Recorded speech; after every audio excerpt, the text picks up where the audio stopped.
नमस्कार। आकाशवाणी जयपुर अजमेर से प्रस्तुत है प्रादेशिक समाचार।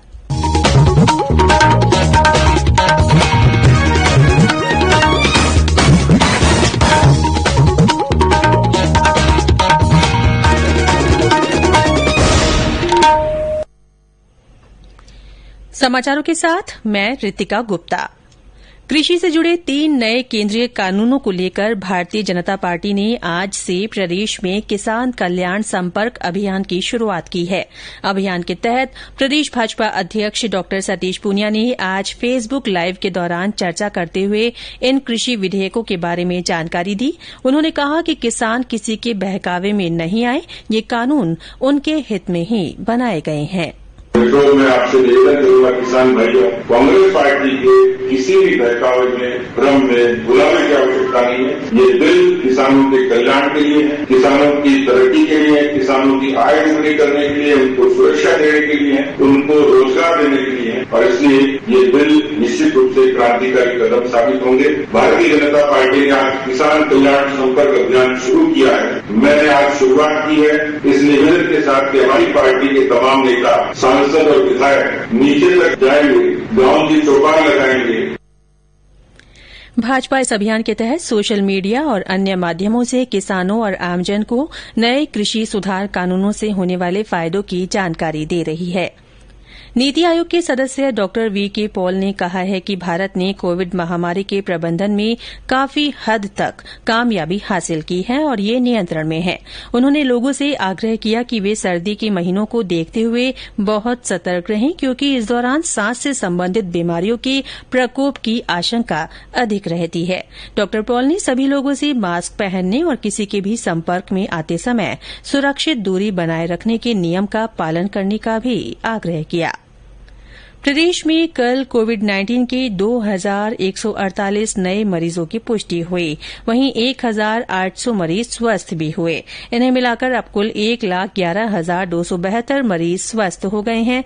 राज्य में कोरोना संक्रमण का पता लगाने के लिए अब तक 30,91,000 से ज्यादा जांचें की जा चुकी हैं। अब राज्य में कुल 20,376 एक्टिव केस बचे हैं। पिछले कई दिनों से लगातार जयपुर और जोधपुर जिलों में सबसे ज्यादा मरीज सामने आ रहे हैं। स्वास्थ्य विभाग के अनुसार कल सबसे ज्यादा 422 संक्रमित जयपुर जिले में मिले। इस बीमारी से प्रदेश में अब तक 1,471 लोगों की मृत्यु हो चुकी है। इधर कोरोना संक्रमण को रोकने के लिए जिलों में विभिन्न कार्यक्रम आयोजित किए जा रहे हैं। दौसा जिला प्रशासन ने नो मास्क नो एंट्री अभियान शुरू किया है। आज जिला कलेक्टर पीयूष सामरिया ने इस अभियान के पोस्टर का विमोचन किया। इस मौके पर उन्होंने कहा कि कलेक्ट्रेट सहित सभी सरकारी कार्यालयों में बिना मास्क किसी की भी एंट्री नहीं होगी। साथ ही उन्होंने निजी कार्यालयों को भी नो मास्क नो एंट्री का पालन करने के निर्देश दिए। बूंदी में आज जिला कलेक्टर ने जिला स्वास्थ्य समिति की बैठक में कोविड-19 संक्रमण की स्थिति, अस्पतालों में उपलब्ध संसाधनों और योजनाओं की प्रगति की समीक्षा की। सरकार ने केंद्रीय माल और सेवा कर में कुछ बदलाव किए जाने के बारे में 28 सितंबर को आदेश जारी किए जाने की खबरों का खंडन किया है।